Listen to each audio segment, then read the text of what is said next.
Hello everyone, today I'm going to show you how to fix your graphics card not detected in Windows 11.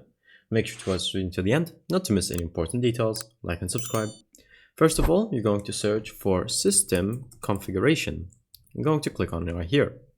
Then you're going to make sure that you are set on Normal Startup. If you were selected on Select Startup or Diagnostic Startup, then just make sure to switch it back to the normal one.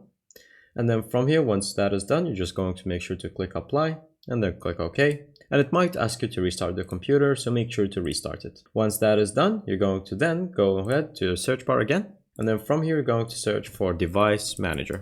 Once you go to your Device Manager, you're going to see the desktop right here. You're going to click on the desktop button right here and then click on Action and then scan for hardware changes. Then it should highlight the display one, but if it didn't, that's fine. You can just go and search for the display adapters. And then you're going to click on the graphics card that you have right here.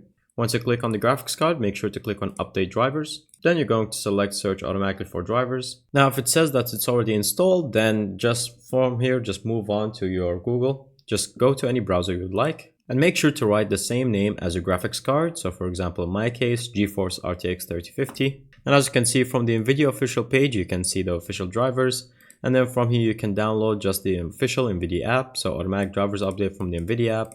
And so once you download this one, and you download the NVIDIA app, you can see right here, once you open it, and then from here, once you download it and sign in, you're going to click on the drivers section.